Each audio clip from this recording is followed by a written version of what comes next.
Hi, welcome to SecurePark's January 2020 features video. In this video, I will be showing you 4 features that were recently released.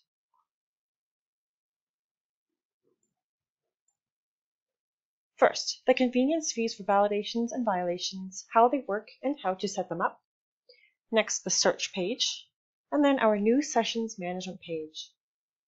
As always, if you have any questions or comments, please don't hesitate to reach out at support@securepark.io or use the handy chat box in the bottom right-hand corner of your screen. Let's take a look through the convenience fees. First, primary admin, or an admin with settings permissions. You can change permissions under users, needs to set the costs up. Pop over to settings and click on the convenience fee submenu. Now, there are 3 different types of costs you can set. The first is a validation payments, which is the convenience fee charged to the end user on paid validations. Next is violation payments by admin, the convenience fee charged to the end user on a transaction completed by an admin. And then violation payments through payment portal, which is the convenience fee charged to the end user on a transaction when paid through the public payment portal. You can enter whatever amount you'd like in these fields, and that is what will automatically be charged on the transaction. SecurePark and your company would have agreed upon an amount that SecurePark will charge you per transaction, and some of you may either absorb that cost directly, which means you'd leave these fields at $0. Some of you may want to only charge what SecurePark charges your company, so you'd set those exact charges here. Or your company may want to add their own fee on top of SecurePark's. In that case, you'd enter the total of the 2 into each of these fields. It's completely up to you how you want to manage this, which is why we've put this into your hands. Now, I'll show you each of these pages separately so you can see how they look. First, manual validations. Obviously, a fee won't be charged on a free payment, but if you are taking payment, you can either choose to charge the convenience fee to the end user, or you can exclude it from the transaction.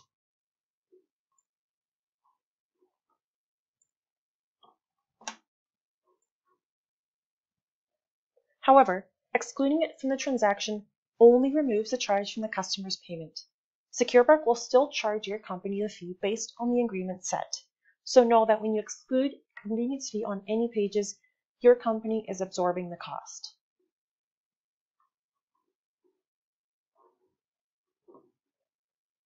And as per usual, you'll enter the credit card information you receive from the end user, enter the email address if they'd like a receipt, and then process and record the payment. Next, let's go to the admin payment page. A convenience fee is charged only on a credit card payment. If you're taking payment with cash, debit, check, money order, or anything else, there will be no convenience fee charged, either to the end user or to your company. And similar to the validation page, if you're taking a credit card payment, you can also exclude the convenience fee from the transaction charge. However, SecurePark will still charge you for the agreed amount at the end of the month. Once you've entered in your payment details, ensure you take the email address if the customer wants to have their receipt emailed.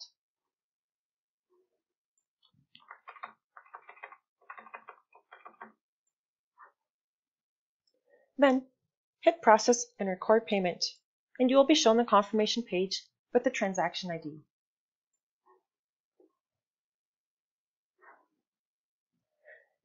Finally, I'll show you the payment portal. The views are much the same as before. However, with convenience fees added, we highly recommend you add some verbiage in your description to let people know that there are other options to pay their violations.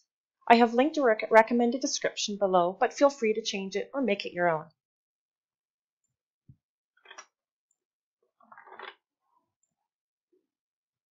Once the user has entered their violation information, they can choose to pay any additional violations if they have them. On the right, you can see the total amounts, which will be updated for each outstanding violation checked off, and the convenience fee charge. Obviously, we're not giving the end user the option to exclude the convenience fee, which is why it is important that they know there are other options to pay, if your company has other options. Under billing details, we've added the email field on the left so that it's more visible and so that users are more aware that they will receive an emailed receipt if they enter in their email address. The email itself is not required, unless you make it required, but it is required if they want an emailed receipt. And finally, we have added a mandatory terms of service and privacy policy acknowledgement, which includes a link directly to our documents. If the user does not click this, there is an error pop-up and they are not able to continue with the payment.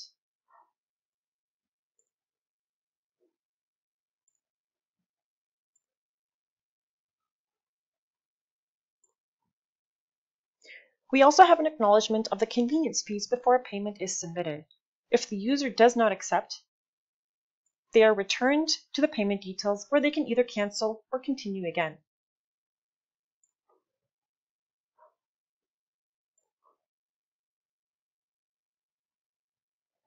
If they accept both the terms and the convenience fee charges, they are taken to the confirmation page, and then finally the transaction status, where they can also view and download the receipt as per normal.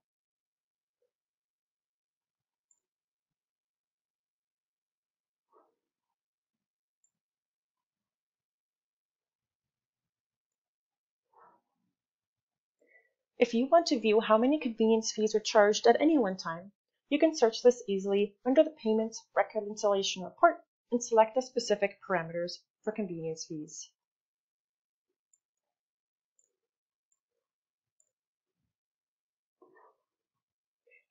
Now that we've cleared up what convenience fees do, I'll show you the newer features we released in the past month. Under the search page, we've included a violation search. This acts in much the same way as a license plate search, but the specific violation is highlighted in green for easy viewing. You can also select multiple violations and change statuses, pay, or create actions all at once. This means you no longer need to use the Violations Management page to create actions on multiple violations under the same plate. We have also combined the sessions and the permit pages into one Sessions page, where you can view all active or expired sessions and permits. And finally, the Sessions Management page. Instead of having to pull the entire parking sessions report to search for specific sessions or validations, you now have a bunch of new options and parameters for pulling specific information. You can search for a specific plate, permit, or space if you wish. You can also pull a larger report by leaving these fields blank. Most everything on this page is pretty self-explanatory, but I do want to explain the conditions, as they might be a little confusing. Now, the primary condition field that's automatically set is Sessions Active During Range. This is exactly how the old parking sessions report works. You will pull back all sessions that were at any point active during the specific date range. So, if I search for sessions active today, and the times remaining as is to capture the entire day, I will see all sessions, even ones that may have ended at 12:01 a.m.